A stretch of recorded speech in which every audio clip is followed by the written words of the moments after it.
كان عمري 15 سنة، وحياتي من قبلها كانت جحيم. والدي مات وأنا صغيرة، وتزوجت أمي من رجل لم يتركني في حالي أبداً.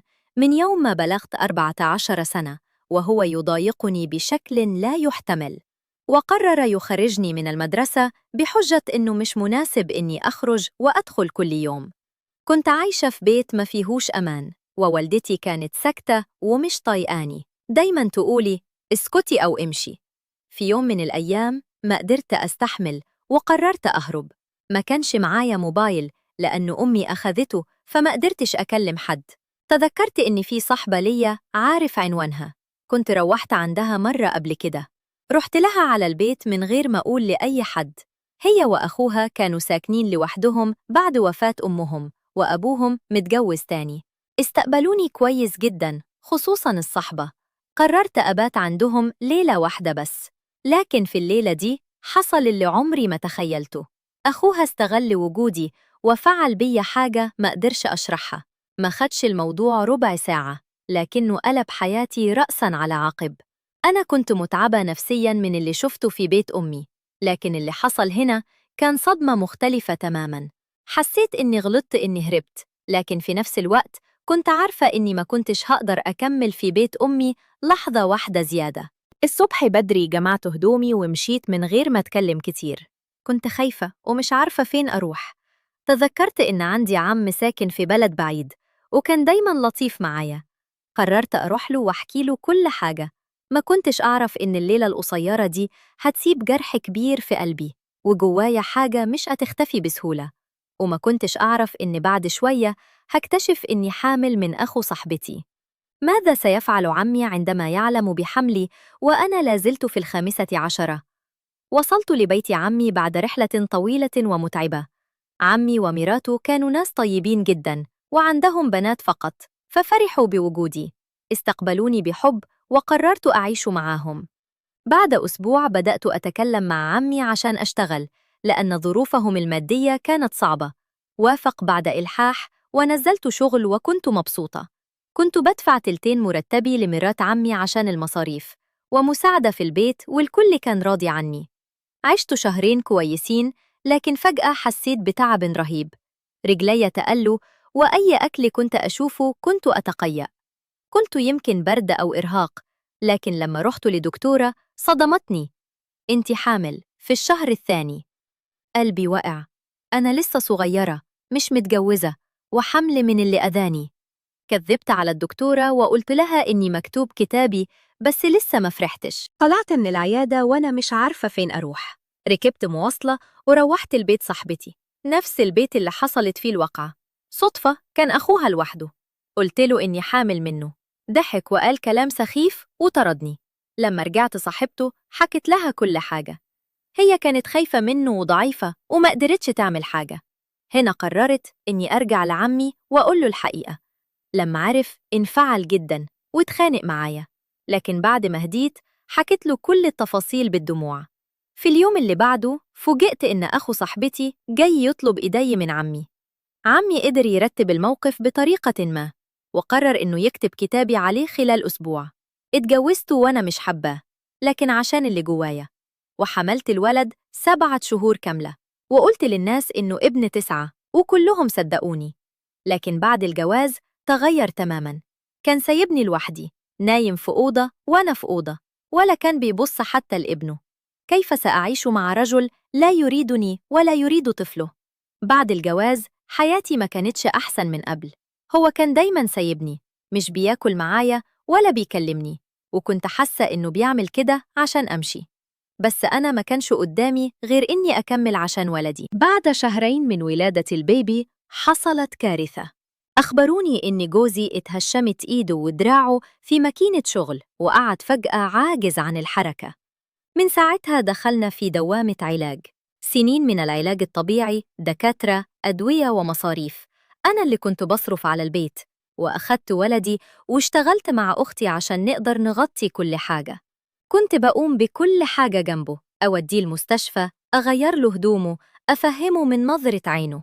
خلال السنتين دول هو شاف قد إيه أنا مخلصة وقد إيه تعبت عشانه. شاف إن تصرفاتي كلها محترمة وإنه كان غلطان في شكه فيا. وفي يوم من الأيام قلت له بكل وضوح: أنا عارفة إني طول الوقت كنت عايز تمشيني، فحالما تقف على رجليك تاني أنا هخرج من البيت أنا وابني ومش هفضل معاك. وافق بكبريائه، لكن لما بقى كويس فعلا وجمعت هدومي عشان أمشي بدأ يترجاني وأبوه يقف بالدور. لكن كرامتي كانت أكبر من كلامه. خدت ولدي ورجعت لبيت عمي. جوزي جاء يستسمح عمي ويطلب مني إني أسامحه، لكني ما كنتش قادرة. كنت متضايقة من حاجتين: أولاً إنه أصلاً أذاني في ليلة الضعف، وثانياً كلامه الجارح بعد الجواز كان لسه في دماغي. قررت أتطلق منه رسمياً. عمي فرح برجوعي ووقف في ظهري وجهز لي شغلانة كويسة براتب حلو. بدأت أكون حياتي الجديدة مع ابني وحسيت إني أخيراً في أمل. بس الشيطان رح يجيب طليقي على بالي تاني، بس المرة دي بشكل مختلف. هل سأتمكن من نسيان الماضي وبدء حياة جديدة بعيداً عنه؟ أعد سنتين كاملين وأنا مرتاحة مع عمي، بشتغل وربي ابني وبنسى اللي فات. في الفترة دي اتقدم لي عريس ابن جارة عمي، شاب محترم لسه ما اتجوزش قبل كده وعارف إني مطلقة ومعايا ولد، لكنه كان متقبل ده كله ومبسوط بيا. قلت لنفسي يمكن دي فرصتي أعيش حياة طبيعية زي أي بنت. وافقت عليه. كان حنين وبيحبني بصدق. أنا كنت معجبة بيه ومبسوطة إنه شايفني إنسانة مش مجرد ورطة.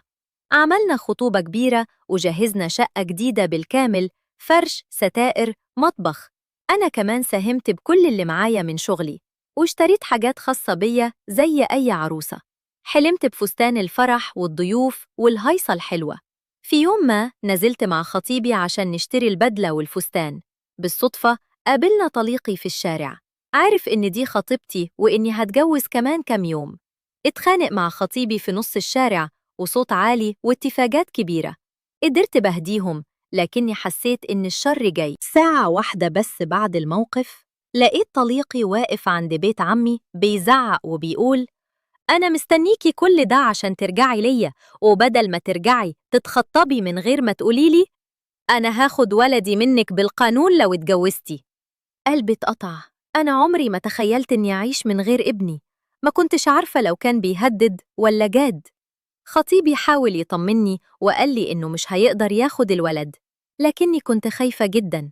كتبنا الكتاب واتجوزنا، لكن من أول يوم خطيبي جوزي الجديد كان بيعامل ابني بشكل بارد ومتضايق. مش كان بيحتضنه ولا بيحبه زي ما أنا كنت متخيلة. الموضوع ده كان بيوجعني جدا. حاولت أتكلم معاه كذا مرة، لكنه كان يقول لي: ده مش ولدي. طلبت الطلاق منه بسبب معاملته القاسية لابني، لكنه رفض وقال له هيحسن من نفسه. هل سينجح في تغيير نفسي أم أن ابني سيبقى سبباً في تعاستي؟ مرت شهور وجوزي الجديد حاول يغير معاملة ابني شوية، بس قلبي كان دايماً خايف. في نفس الوقت طليقي الأول نفذ تهديده. رفع قضية وأخذ الولد مني بالقانون. رحت عنده عشان أشوف ابني. لقيت ست غريبة فتحت الباب. قالت لي: أنا مراته الجديدة. دخلت لقيت ابني خاسس جدا، شكله تعبان وهدومه وسخة. حاولت أتكلم مع طليقي بس كان قاسي ومتعنت. رجعت لبيت عمي منهارة، مش قادرة أتنفس من كتر البكا. قالوا لي إن القانون مش هيديني الولد لو أنا متجوزة، ووقتها لقيت نفسي قدام خيار مستحيل: إما أظل مع جوزي الجديد اللي بيعامل ابني ببرود، وإلا أرجع لطليقي اللي أذاني عشان على الأقل أكون قريبة من ولدي. جوزي الجديد سمع الكلام وقال لي جملة قاسية جدا: الولد ده تقدري تنسيه، أصلاً أنتي ما جبتيهوش بطريقة صح. من اللحظة دي حسيت إني مش هقدر أكمل معاه. اكتشفت إني حامل منه، لكني قررت أخبي الخبر عنه. ما كنتش عايزة أربط نفسي بيه أكتر. في الشهر الأول قررت إنهي الحمل بدون ما يعرف. كنت نضجت شوية وفهمت إن الطفل الجديد ممكن يضيعني أكتر. طلبت الطلاق منه ورفض، لكني مشيت من عنده. رجعت لعمي تاني وقلبي كله على ابني اللي بعيد عني. طليقي الأول كل ما أشوف الولد عنده ألاقيه شكله وحش، نفسيته متعبة. خفت عليه من الضياع.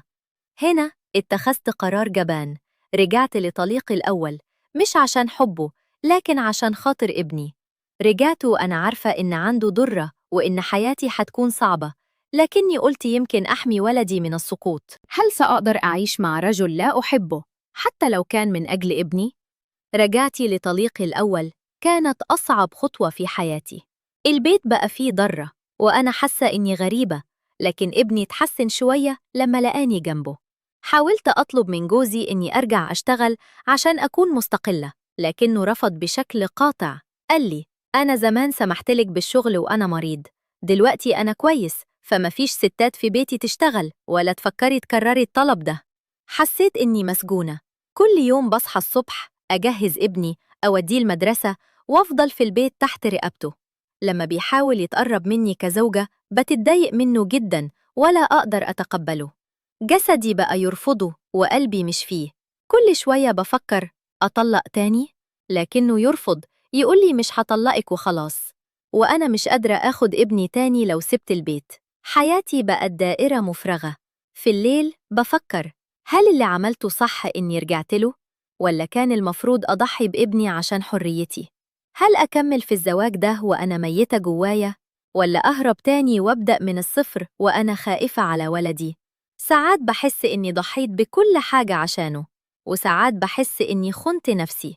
أنا لسه صغيرة، لكن قلبي بقى عجوز من كتر الوجع. كل اللي عايزاه إجابة: هل استمر في الألم عشان ابني أم أهرب وأخسر كل حاجة؟ أنا تايهة ومحتاجة حد يقول لي الطريق الصح، بس أنا عارفة حاجة واحدة: مهما حصل مش هسكت تاني. هحاول أشتغل من البيت أو أتعلم حاجة عشان يوم ما أقف على رجلي، حتى لو جوزي رافض. أنا مش هفضل أسيرة طول عمري. الليلة الوحيدة اللي غيرت حياتي مش هتحدد مصيري للأبد. هل سأجد القوة لاختيار نفسي يوماً، أم أن ابني سيبقى سبب بقائي في هذا السجن؟